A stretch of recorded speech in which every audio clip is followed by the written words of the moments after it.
Mga ka-agree ngayong araw po ay ipapire up natin itong ating ulingan. It's 5:30 in the morning. So ipapakita po natin sa inyo. Mag-start po tayong magpa-fire up nito. Pagkatapos po itong natabunan na 2 days ago.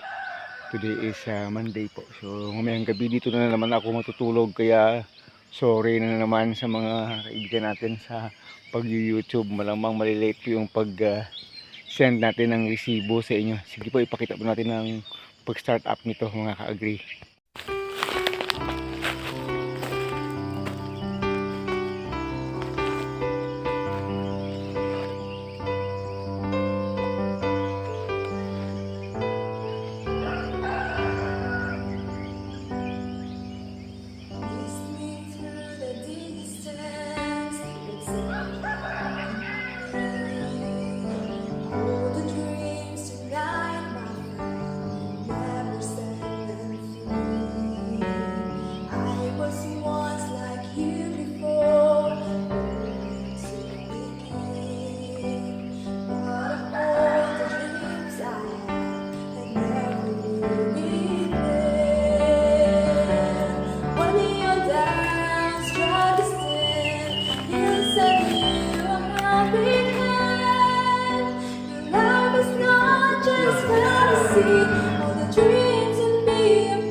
Grabe. Muso sa palabas dito. May apoy po siya sa loob.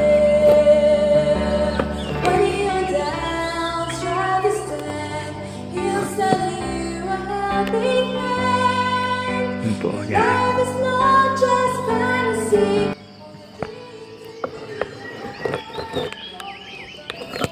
Yung kanyang ano yan, yung yan sa mga tambutso, lalabas na rin yung mga usok-usok niya.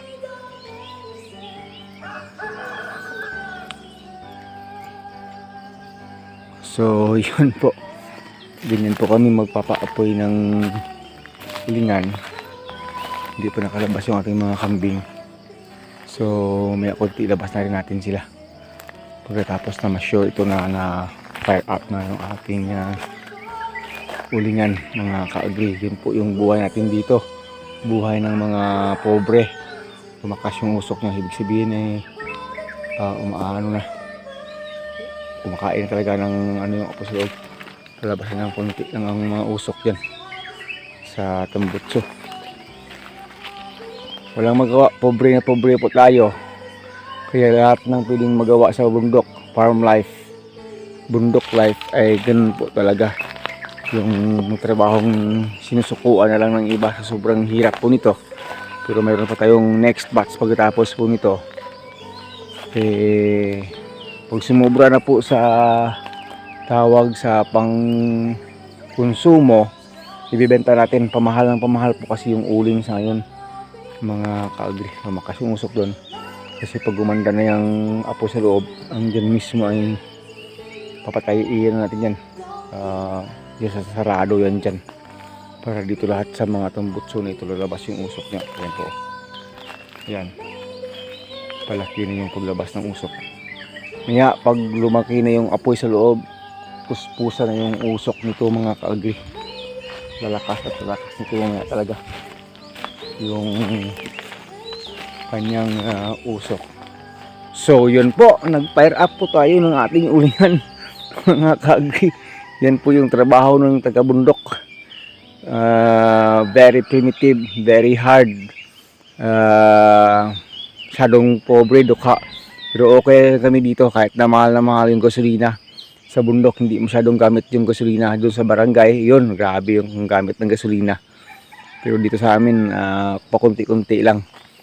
Hindi pa naman kami magugutom dito. Maraming saging dito, maraming nyug dito, maraming pwedeng magiging natural na pagkain dito sa bundok, di kaya sa mga city.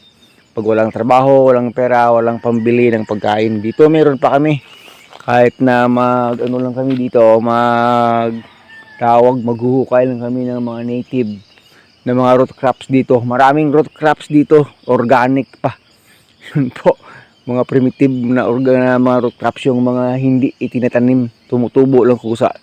Diyan po sa taas, mayroon yan dyan. May tinatawag kami ditong buwayan, baong, banayan, tamis, iba-iba, marami po. Kayos, pwedeng mailaga, pwedeng makain. Mga ano yan po, yung mga klase ng mga root crops na makikita lang sa mga bundok-bundok. Kasi kami laking bundok po kami, mga kaagri. Pakita din natin sa mamaya sa YouTube kung malakas na talaga yung usok niya. Sige po, ilabas ko muna yung mga kambing, mga kaagri. After 3 hours inya po, ipakita na natin sa inyo yung sitwasyon ng ating ulingan. Kasi yung mga kambing natin ayaw nang gumala sa malayo dahil wala pang alas 9, mainit na. Busog na kasi yung iba dahil sa daming kumpay na binigay natin kahapon. Ito na po sitwasyon, at nagsalang na tayo ng mga pansalod dyan sa mga wood vinegar na kailangan natin. Puspusan na po yung apoy sa loob, mga kaagri. Yan na po siya, grabe yung apoy. At yung ating mga wood vinegar, pakita natin sa inyo. Yan po siya. Ito mahina yung ano, yung sabaw-sabaw pag ano niya. Pero dito mabilis siya usok. Usok pa lang ito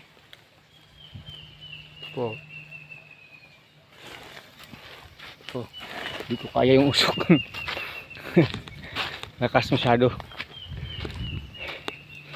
Hindi natin napapakita yung bilis ng tulo ng kanyang wood vinegar. Ito yan po. Nalabas ito, napunta sa gilid, hindi na sentro.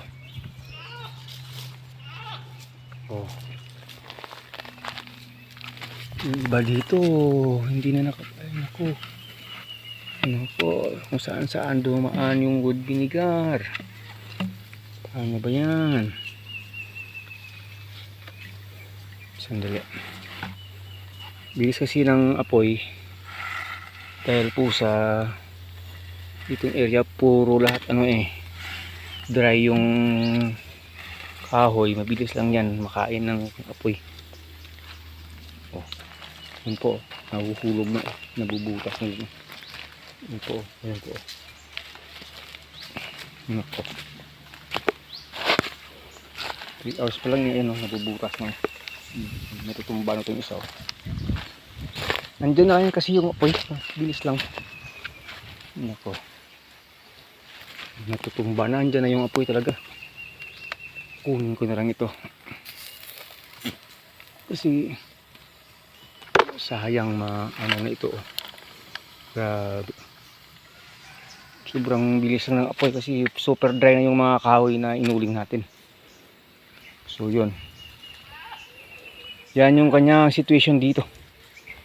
Naku, ang aga pa bilis ng pagkain ng apoy dito. Yung mga kambing dito gusto pang makipaglaro dito.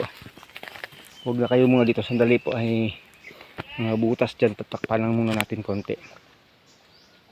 So yun po mga kaagri, kinontrol na po natin yung pasukan ng mga hangin niya kasi sobrang mabilis yung ng apoy, kain ng apoy sa ating kahoy kasi puro mostly dried 90% ng kahoy sa loob na nilagay natin ay dry yun, kaya masyadong mabilis. Kaya dapat kontrolin natin yung usok para po hindi niya hindi niya naman malampasan yung dapat kainin sa loob kasi malalaking kahoy. Pag masyadong mabilis, hindi mauubos, mauuling. kahoy pa rin yung iba kahit na puro itim na yung palibot.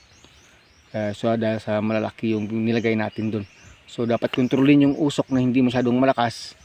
Maya maya konti po, pag medyo mas malakas pa itong tingin natin dito ay yung ibang mga air breather dyan ay takpan rin natin ng lupa. Lagyan ng bagong dahon at takpan ng lupa para po makontrol natin yung pagpasok ng hangin, para po maganda yung luto, kung baga maganda yung luto ng uling. Bilog siya, hindi siya durug-durug.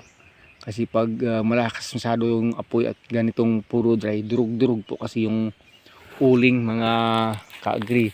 So yun, hanggang dito na lang muna rin ito. Maraming salamat po. Ngayong araw po ay nag-firing tayo nito, nag-fire up, nag-start po tayo ng pag-fire nito para po mauling na. So malamang mamayang gabi dito na naman tayo matutulog nito. Talaga hindi natin na maiiwasan yun, kasi dapat kasi mabantayan, kasi pag nabutas yan sa gitna, imbis na uling, wala, marami yung masasayang, magiging abo pag hindi nabigyan ng tamang lunas yung problema sa ulingan. Medyo mateknikal rin itong pag-uuling, mga ka-agree. Hindi lang siya basta-basta ganun kasimple. Kahit ang daming kahoy, pag hindi ka marunong talaga, sayang yung kahoy. Imbis na palabas mo 6 na sako ng uling, 3 na lang, kalahati yung mawawala. So dapat pati yung apoy kontrolado po, mga ka-agree. Ay, nasipagtakbuhan yung mga kambing ko mula din sa taas. So yun, maraming salamat po. Sana po ay nakapagbigay tayo ng konting kaalaman kung paano po tayo nagpa-fire up nito gamit nung pabiluhan natin dyan, yung entrance, yung ignition area kanina, na dyan dinaan yung apoy na nilagay natin ng gasolina para maipasok sa loob talaga yung asoy, yung yung apoy. Ano ba yun? Sige po, maraming salamat po. God bless us all. Hanggang sa muli. Agritech Mix TV pa rin. Bye bye.